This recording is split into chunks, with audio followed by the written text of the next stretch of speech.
Alright everybody, hello and welcome. As always, I am Sean. This is In The Mixer. We're already up to episode 60 of our Isle of Man series, and in today's episode, our first season in League One football, the curtain comes down a little bit. We continue our progression up the divisions, all that sort of great stuff. We're going to jump pretty much straight into it because I'll go through where the league currently sits, our results, all that sort of stuff at the same time, and paint a picture a little bit for what the last 2 days or last 2 games of the league season are going to look like around the division.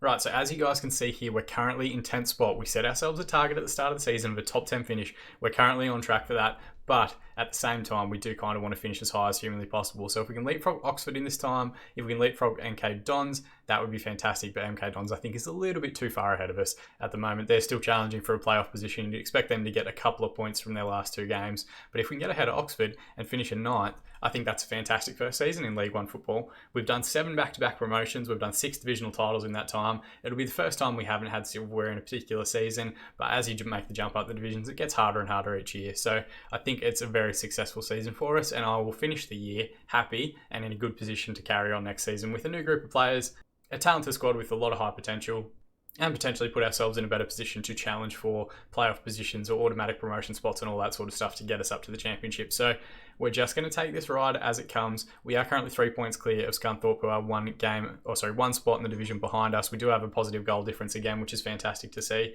As we look at our schedule, of course, we made that kind of tactical tweak against Peterborough and went on a fantastic little run of 6 straight wins, which has propelled us back up the table and into the top half.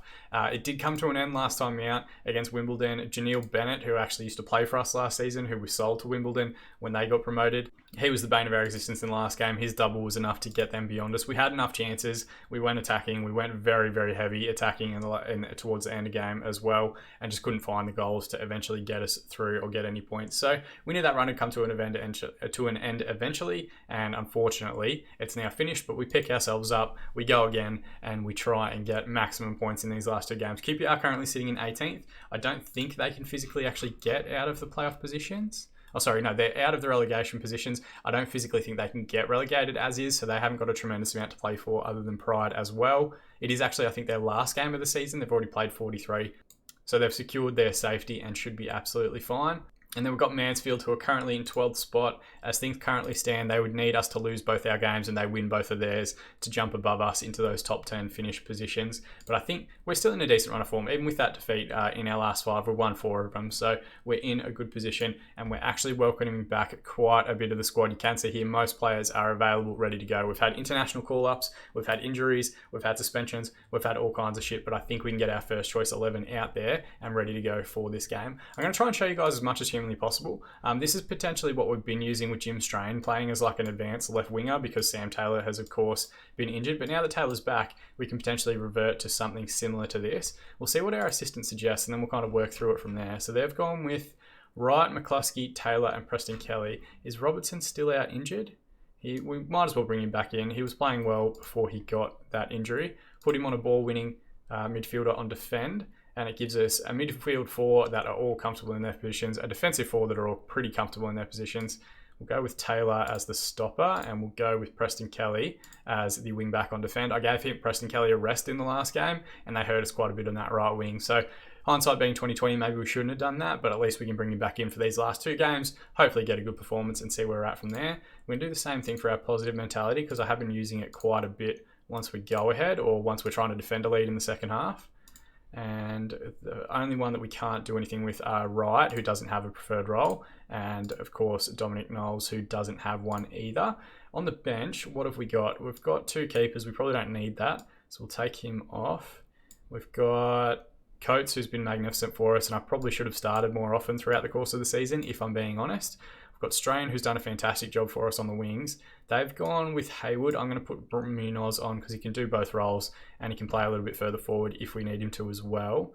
Do we need an additional winger on there instead of Jim Strain? Jim Strain's done a wonderful job. I'm going to give him the benefit of the doubt. And worst case scenario, if we need to change a winger, we'll put him on the left-hand side here or the right-hand side. And let's switch to our attacking mentality as well. Let's go after a little bit. Second last game of the season. I think it's our last home game. We might as well give the fans at the Isle of Man Arena a bit of a send-off for the year.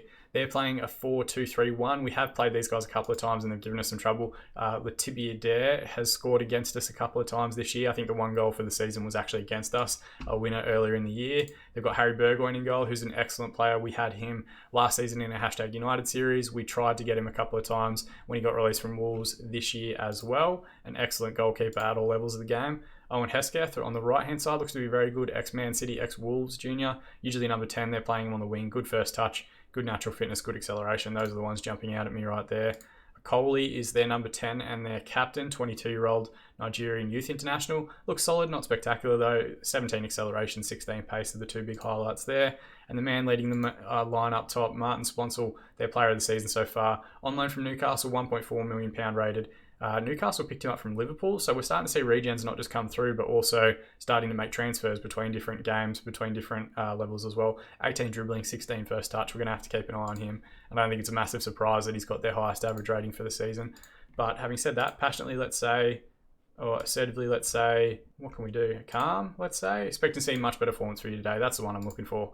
And hopefully we can carry on a positive team talk into a positive performance, into 3 positive points, and continue what has been a pretty fantastic last 10 or so games for the season itself. No highlights in the first 30 minutes here, so we're going to use our Get Creative shout, and everyone seems inspired by it. Will there be a goal that we can try and get before half-time just to give ourselves a lead to defend in the second half? Nothing further doing. An entire half football with no highlights. We've had 7 shots, 5 on target, 45% possession. They've had 6-2 and 55. Let's just see how this goes if we tactically switch to our positive structure. Maybe that meshes a little bit better to what they're trying to do, or, works a little bit better in terms of managing what they're trying to do. And then if it's not working after 15 minutes, we'll switch it back to the attacking structure. Jump back into the team talk here and we'll say, pleased with how things are going, keep it up. I'm not going to get down on anybody just yet. Of the players out there, Ricky Dean looks like he's had the best first half, a 7.0 match rating. But they haven't really troubled us. They do have a free kick here, a Coley to take from a deep area. Good flick on header, hits the side netting. So a bit of a danger warning there. We've immediately got a highlight here. Taylor with the ball, sends Sam Taylor into the corner on his return from injury. Can he get a good ball in the box? It's closed down well by Richards in the QPR defence. Clearance only as far as right. Back to McCluskey. Now to right again. We can work this 2v1 on the right-hand side if we turn away. McCluskey with the ball into Wademan in midfield. Ball out to the right-hand side and Dean. Can he get a good ball into the box? It's not a bad effort. Wademan with the header. It's clipped the post and the keeper was scrambling. Halliday manages to get it away. All right, we're through now. We've got this highlight. We'll let this play out and then make subs. Wademan with the good ball in. Burgoyne comes out and claims quickly. They're getting forward. We need to get back into our shape. If this number 28 is a bit more active, I guess, trying to get forward, they could have gone a 2v2 there at the back. Long ball forward to Sponsel. Knocks it down to Neil. Strike from distance. Thankfully, Johnson equal to it and holds. Let's make these subs. Who's struggling a little bit? Knowles hasn't had a great game, so we'll bring on Mark Birch. He can play as an advanced forward on attack. Preston Kelly hasn't had a great game. We'll bring on Angelo. He can play as a fullback on attack, which is his preferred role. And Carl Robertson struggling a little bit on his return to the side as well. We'll bring on Munoz and we'll go Maziah on attack. So 2 Maziahs in midfield, definitely getting a little bit more attacking. I've got to do all those subs again because we'll switch back to attacking for the last few minutes. Fullback on attack and Maziah on support. We might as well go for it. We don't really get anything out of a draw, but we could potentially carry it, put ourselves in a good position for next season if we get a good performance and 3 points in this one. So we're going attacking. We've used our Get Creative shout. Everyone seems inspired. They've got a throw in here. Taylor recovers the ball in a good area. Munoz might have his first contribution to the game, picking the ball up on halfway. Dribbling down the left-hand side. Does well to skip past one challenge of Newbold. Tries to get the strike in. It was pinballing around there. And they're saying he's been brought down by Newbold, who gets a yellow card. We're going to have a penalty here. Oh, no, sorry, it's a free kick from Wademan. So no advantage to the initial one. Backstick ball. Taylor was in the area, but it's out for the goal kick. They've got a highlight here. Malione with a deep free kick. Good header. Clips the crossbar. TheFMEditor back out to Malione again. And thankfully, TheFMEditor was offside when he played that ball back. It's come to life a little bit in the second half. We're going to use our Get Creative shout again for the last 10 minutes. We've got a throw in here, very deep on the left-hand side. Taylor with a good header to win it back. But Malione recovers for QPR in midfield and dribbles across. Newbold looks for a ball into the corner. Right should recover. Plays it back into McCluskey now. Little short forward pass to Munoz, who can turn. Instead, he goes back to McCluskey. Sends a ball in the corner that was never really on. Thankfully, the defensive header is poor, and Ricky Dean recovers possession. Played to Munoz now. Into the channel for Birch to chase. Gibbons has taken him down. We picked up a penalty there that looked really harsh. I didn't think it was quite in the box. Dwayne Records going to get a chance to find the back of the net in the last 10 minutes from the penalty spot. Can he find the finish? He does indeed. Absolutely smashes that one into the bottom right-hand corner. 28th goal of the season for him. So we've got a lead that we're going to defend now. I've already used our Get Creative shout. I don't think I'm going to get the opportunity to use any more before the final whistle goes. It depends how much extra time there is. Excellent penalty. Absolutely smashed it. And Birch, he hasn't done much, but at least he's contributed with an assist, winning that penalty late on. Not the most exciting game that we've ever had this season, but it could be a massive 3 points for us as well to secure a top 10 finish. 1 minute additional time left of the 4 added on. Okoli with the strike. Johnson does quite well. We've got a 3v2 if we get the ball out here to the left-hand side. Taylor's right there. Just go long to him, Johnson. Go long to him. We've got a 3v3 if we work this correctly. Instead, he's holding possession. Now he goes to Taylor, who flicks it onto Record. Overlapping run from the fullback, but Record turns himself. Now plays Angelo, deep ball across towards backstick, and Ricky Dean with his 6th goal of the season.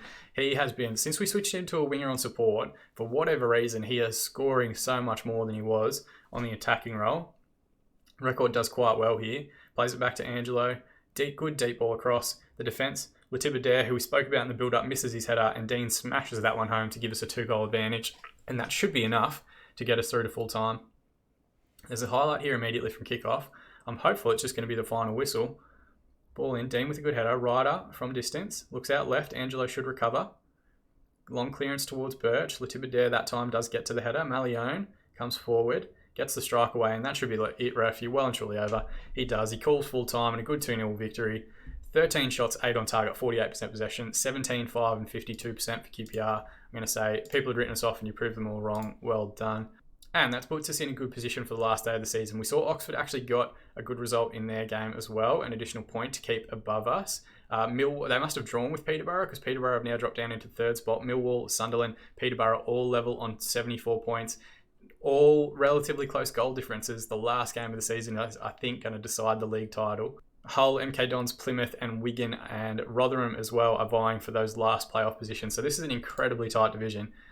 Who knows, if we had have started the season or done that middle portion a little bit better, had it gone, if we had maintained form for the entirety of the season, I think we would have been in a really good position. But unfortunately, we just couldn't put together a string of results. We wouldn't have been far off it. Ricky Dean gets the Man of the Match award. We're going to say he was fantastic in the last game. And interestingly enough, Nottingham Forest boss Arturo Vidal, currently managing at Forest, is there watching Tyrone Taylor and Dwayne Record, who he's apparently after. We are getting to that point where a few of our players that have had good seasons, that have started to make the most out of their potential ability and turned it into actual ability, on the lookout for other clubs. So maybe one of the big things that we'll have to focus on during the off-season is looking at these guys and potentially offering them a little bit of extra cash to get them to hang around. Daniel Knowles on a K a week, Tyrone Taylor on a K a week, Dwayne Record on 1.5. Those are guys that may potentially want a little bit more cash as we get additional wage budget in for next season.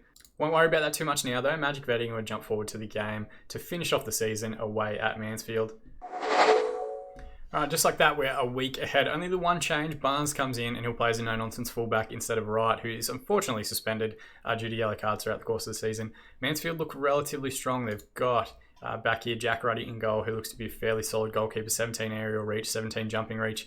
He's going to come out and claim as many crosses as humanly possible during that time. Got Zande Silva, who I've seen a couple of different times in a couple of different saves. Portuguese left winger who starts the game at West Ham. He's dropped down the divisions with Nottingham Forest, Preston, Barnsley, and now Mansfield in League One. Looks to be quite good. 16 acceleration, 16 pace. He'll probably give us some issues on that left-hand side. They've got Josh Ginnerly, who I've previously managed when he was at Preston North End back in the days of the FM2 League FA Cup, back when I had Preston a couple of seasons ago. He looks fairly solid. Probably hasn't made the most of his potential in this game, but looks to be a decent option. Okoro up top, we'll have to keep an eye on. 26 years of age, Birmingham Junior. Looks solid, nothing spectacular there. And at number 10, Rankin Costello, Blackburn Junior. Looks to be, again, solid, but nothing super spectacular in there. They don't look unbeatable, but they could give us issues. Depends what their home form's like. Assertively, I'm going to say, I know a lot of you would be keen to avenge what happened last time we played Mansfield. I can't remember the result. I didn't look at the result. But if we can continue our little hot run of form here in the second half of the year, hopefully we can finish with a positive result and finish the year strongly. We've got quite a few players as well that we're kind of going to have to ask ourselves questions about that are sitting around like 2-star, 2.5-star potential, current ability, and maybe 4-star potential. Do we want to try and get those out and try and bring in more 18, 19-year-old players who might have a higher ceiling? So there's quite a few players here that potentially we might be seeing for the last time in an Isle of Man shirt, especially the loan signings as well. Johnson in goal, Taylor on the left wing, Wademan at top. Xande Silva's given us all kinds of issues there, and thankfully Johnson with an excellent save pushes that one around the post. Ginley with the ball in, McCluskey gets the header away. Maybe Record could have challenged for that one there instead of giving it back to them, but they've given us, at least at the start of the game, a couple of different difficult things to deal with. We're going to switch to positive just because we haven't done anything statistically speaking. And given that we're not seeing that many highlights, we're going to use our Get Creative shout as well. They've immediately got a highlight. If they score here, I'm going to be furious at myself for not using Demand More. Rankin Costello with the ball, deep cross in. Ginley is there, lets it run to Fulford, the fullback. Ball back across to Okoro, knocks it down. Thankfully, someone gets their body in the way. Knowles now on their counter. Can we try and release player out left? We've got Sam Taylor there. Knowles instead goes himself. Tries to find the strike, which was never really on. Played back through Preston Kelly. Square to Wademan. Reverse pass to Reckford. Finds Knowles, who gets the strike away. And it's found its way in. I think Ruddy has eventually given us an own goal there. We're going to check this one out in 3 dimensions. Jack Ruddy attributed with an own goal. It looked like Knowles' strike was going wide. But for whatever reason, somehow this save has pushed it back into the net. Preston Kelly across to Wademan. Record. Good little interchange of passes there. And then it's a poor save, to be honest. It's actually quite similar. If you go and check out last weekend's real life football, the W League Grand Final, Melbourne City played Sydney FC, and the keeper dove that way but punched it the other way into the side netting for the winning goal. Generally with a strike from distance. I'll take it. I'm going to take the goal. I'm not going to give it back to them. But yeah, definitely a keeper glitch or a keeper error, however you want to look at it. Xande Silva going on a run again, skipping past Barnes' challenge, and Johnson, thankfully, makes a good save. Ravans picked up a yellow card, so that's one that we'll keep an eye on in the second half here. Record with a strike from distance from the set piece. Not a bad effort. It was whizzing past near post. The keeper seemed confident that it was always going wide. 2 minutes to be added on here. The referee's called for half-time now. 12 shots, 5 on target, 45% possession. We've had 5 shots, 1 on target, and 55% of the ball. Our one goal, of course, from an own goal doesn't really count as a shot on target. I'm going to assertively say we've got to guard against complacency now, just to give everyone some focus, and we'll stay on positive for a little bit, just so that we're not committing too many men forward as they come after it in the second half. We've got a few guys on yellow cards. That'll probably help us decide our subs in the second half. And you know what? We'll make those subs now. McCluskey's picked up a knock as well. So bring on Keith Coates, who I think has been excellent in the second half of the season, off the bench and filling in various roles. Clive Williams can come on. He's more suited to playing a little bit further forward, so we might as well give him a chance there. Let's see what he can do as a winger on attack. And then the other one, Wademan, probably his last appearance for the side. We'll bring on Munoz to play there. Passionately, I have faith in you, make a difference. And let's also use a Get Creative shout. Good old faithful after an hour. We've got a highlight here. Preston Kelly with a good header away. It's back in through Ginley again. Sent back to Pack at the base of midfield. Fulford, the overlapping fullback, working with Ginley to try and get a ball in the box. Munoz was there doing a good press, but we've left ourselves a little bit bare in the middle. We've covered possession though and sent Record down into the left-hand corner. He's not got much to aim at, and thankfully he struck a goal. Well saved by Ruddy, but he maybe could have tried to cut that one back to the penalty spot. Knowles was on his bike. Sam Taylor, short corner routine here with Williams. O'Connor with the header away, and they pull it back for offside. As things currently stand, we'll stay in 10th spot. Oxford are currently, if we look around the divisions, 2-1 up against MK Dons, which is going to have a massive impact on MK Dons' season. Record with the header away. Connor with the strike gets it back in. What's happening at the top of the table? Peterborough currently top of the division, 77 points, 2-0 up against Plymouth. Millwall, where are Millwall at? They're 2-1 up now against Walsall, so they've leapfrogged them in on 77 points and plus 24 goal difference. And 4 minutes to be added on for injury time here. I've kind of lost focus on our own game, having a look at what's happening in the division. Rankin Costello comes forward. Someone's got to get to him, and thankfully his drive from the edge of the area, not on target. Peterborough will be incredibly unlucky. They're 3-0 up now, and I think the way that finished was Millwall on top by 1 single goal. We'll have a look and do a breakdown at the end of the season after this game. But 24 shots, 9 on target, 47% possession for Mansfield, 10 shots, 4 on target, 53% possession for us, and an own goal from their goalkeeper, enough to get us a 1-0 victory. I'm going to say people had written us off, you proved them all wrong. Let's just keep that morale as high as humanly possible at the end of the season. Let's see what that's done to the rest of the league. So we finish in 10th spot, a fantastic result, fantastic performance. Only 3 points off playoff football, which is mind-boggling. At least we know that we have enough quality in the squad itself as things currently stand to potentially next season play a little bit further up the league, get a few more good results, get a few more positive results, and get ourselves in that playoff and promotion picture. And in the end, we were only 9 points off winning the division itself, which is absolutely insane.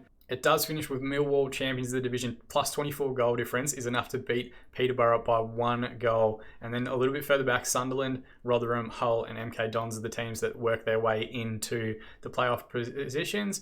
Wigan and Plymouth drop out on the last day. Oxford only ended up being 2 points shy as well. If maybe like all I'm going to think about for the rest of this offseason is if we had have made that tactical tweak, perhaps earlier in the year, perhaps once we got into January, who knows what the second half of the season would have looked like, where we might have potentially finished. This run of games here where we had 9 games without a win absolutely killed us. And then once we made that just little tactical adjustment, we only had 1 defeat in that time. So it's going to be interesting to see what might have been. Millwall win the division, team secure playoff spots, Matt McCluskey injured. We're going to jump forward a little bit now, have a look at our end of season awards, all that sort of stuff, and potentially see who wins the playoffs for the division itself. All right, interesting one here. We've got 28k per week, which is a little bit of an increase on last season, and 598k as a transfer budget. Do we want to go after Sam Taylor? I don't think we do. I think we're going to wait, let him finish up his loan contract and potentially try and extend it next year, maybe. We'll see what happens. Keeping an eye on Sean Wademan. His contract is still up at the end of this season. Can we potentially... we'll just wait and see if his contract actually expires. Kieran Johnson, he has another year on his expiry. Can we maybe extend the loan offer? No, it doesn't look like it. They want him to play with high quality players, which is fair enough. He's progressed quite a bit this year. Sam Taylor, when is his contract up? At the end of this season as well. So maybe we'll just keep an eye on Taylor and Wademan and see if they actually leave their clubs at the end of their contract. Then potentially we might be able to get them back on free transfers, but I don't really want to pay transfer fees for them, I don't think. And then the other part that we're going to have to keep an eye on, these guys like Record, Taylor, Knowles, we want to keep them, and bigger division teams are sniffing around. So we might need to give them some additional wage for next season as well. All right, so just like that, jumping forward, we've had a couple of different awards go through. We're about to break up for our end of season, but I'll go through that with you guys now. And then we'll do a little bit more for the league itself. As far as the best 11 of all time, it should really be the starting 11 we've got right now because they're playing at a higher division than we ever have. But Tyrone Taylor is the one that gets drafted in for this season, only amongst the subs. He's not quite up towards the top of the division, but some very familiar faces here, and hopefully they are all doing quite well. If they go through the where are they now, there's a few that are still playing. Will Dennis is at Huddersfield Town, Gennardo's at Middlesbrough, Austin Samuels at Blackpool, Gax is at Knox County, Rooney and Longello are at Cheltenham Town. Quite a few of those players are still playing as well. Simeon Ure, I think, is the only one that's retired, and he's been out for quite a while. As far as the end of season awards go, Dwayne Record with a clean sweep, which is absolutely mind-boggling. 48% of the fans player of the season vote, and signing of the season, and young player of the season. Let's check out his goal against MK Dons and see what it was actually like. It was way back in October. I remember him scoring a great free kick at some point this season. It might be this one. We're going to check it out now. It is. It's from a free kick. It's a wonderful strike. Keeper did get there, but punches it into the roof of the net. Put us 2-1 up at the time. Can't remember if we got the end result. We did. We won 2-1 via that goal. So excellent goal in that one. As far as the starting 11 goes, a couple of interesting ones here. Instead of having Wright at right back, they've got Barnes in there, and Munoz and Wademan is the central midfield partnership they're going for. We played Robertson as a defensive kind of like workhorse in there alongside Wademan in the majority of our positive runs. So very interesting to see how they've rated Munoz's performances in there. Both of them being Mazzai's as well is interesting to see as well. Match of the season, a 3-1 win over Rotherham back in August towards the start of the season. A moment to forget, of course, a 5-0 defeat to Peterborough, but they were very good in that game. They deserved the win. Few will have tipped us to finish top half, to avoid relegation, but we have beaten every expectation to achieve a top half finish. Doing a where are they now for the original team, the 2020 lineup, which is our very first season when we smashed the division. Club vision and expectations, what are they thinking? We're going to play attacking football, entertaining football, and high-tempo pressing football. We already do that, so that's fine. Work within the wage budget, yeah, sometimes I do. And they still want us to fight bravely against relegation, so we're going to take that on board. As far as the dynamics go, Taylor and Johnson are the two influential players. Johnson, of course, finishing up at the end of this season. We'll see if we can keep him around for another year. Be good to let the players know what you plan to achieve for next season. So let's say, what have we got as options? Long season, you from the mid-table finish. Going into next season, I think we're in a good position to avoid relegation. Season finished now, relegation next year, battle hard. Done well to adopt our style play. When you come back for pre-season, we can improve things even further. You haven't done a good enough job of playing style we're supposed to do. Let's just go with that one. Assertively, let's say, done all very well to adopt our playing style over the last few months, and I'm confident that when you come back for pre-season, we can improve things even further. Okay, shit. I'm surprised to hear you say that because I don't think we've done a good enough job of it. I was expecting, let's just say I wasn't expecting that sort of overall action, but I expect those of you who don't agree with what I've had to say, and at least everyone responds positively to that. So we lose a little bit, but we brought it back there again in the end and everyone goes away for their end of season holiday, but that doesn't sort the holidays for the division. So top 2 we already know have gone through, Millwall and Peterborough on 77 points. The semi-finals all finished in 0-0 draws. There's got second legs of those that are coming in the next day or so. We'll jump forward and see who's going to make the playoff final. Alright, so the games were just played for the playoffs. Rotherham have gone through 3-2 against Hull. MK Dons have beaten Sunderland on penalties, so it's going to be MK Dons and Rotherham in the playoff final. Both teams that we beat this season, which I think is very interesting. Everton have lost the FA Cup. That was a terrible sentence. I should have said Man United won the FA Cup against Everton 4-0. Charalambous? Is that the guy we played? No, that name rang a bell for a second, but it's not. Italian winger currently coming through. A very high quality regen. Dirkmeyer, another high quality regen. Diaz is an actual player, Brahim Diaz. And here we go, the league playoff final, Rotherham versus MK Dons. We'll see what the result is here. Rotherham go through 3-1 winners throughout the course of the season. What were our results against Rotherham this year? We beat them 2-1 early on in the season. In our second half of the season. And then earlier on, how do we do against them? We beat them 3-1. So a team we beat twice eventually gets promoted out of the playoffs. I'm hopeful next season we can actually finish a little bit higher. We get 275k as part of finishing 10th, which is great for our finances. We get 723k as part of our solidarity payments or match wages and stuff. And for the first time in forever, our overall balance is looking relatively healthy. We did lose a bit of money throughout the course of the year, but that's to be expected. But we have at least finished with profitable bank balance at the end of the season after spending so much time in debt in the early part of this save in this series. All right, here we go. The final ones for the season. Record high for FC Isle of Man. Their final league position of 10th is a new record for the club. Record low number of wins of 19 defeats. That's fine. I'm okay with that. Low league goal haul of 60 league goals scored. Still more than a record of a goal a game, which is fantastic. A low points total. And top goal scorer in the division actually goes to Dwayne Record, 23 goals in his games, 38 appearances. Tyler Walker, second for Peterborough, 20 goals in that time. Ryan Edmondson for Sunderland, also getting the same amount. Passionately, let's tell him. Proud that he's won that divisional award. And as far as the player of the season award goes, I don't think any of our players were anywhere near it, but Record gets in the team of the year for the division. You can see it's dominated by Millwall talent here. Their full back four, who I think were all projected to be in that at the start of the season in the Dream 11, have come through. Albie Morgan and Arujo, who scored against us a couple of times in that one as well. So the curtain comes down on another season, I think a very successful season, one that I've enjoyed a tremendous amount, even though we haven't won the league. We're going to set ourselves up really nicely, I think, going into next season, bringing in some more high potential players, keeping the ones that we've got, and putting together a really strong group to try and get us up towards the playoffs, maybe even potentially, if we go on a good run of form early, towards the championship title. But that'll all come with time. The wheels could still come off. Anything could happen. If you want to celebrate the end of the season, drop a like on this video. Please that YouTube algorithm. To be kept up to date on future videos as they're released, you can subscribe to the channel as well. But more than anything, as always, thank you so much for watching. It's the part I appreciate the most. I've been Sean, and I'll see you guys again in the mixer.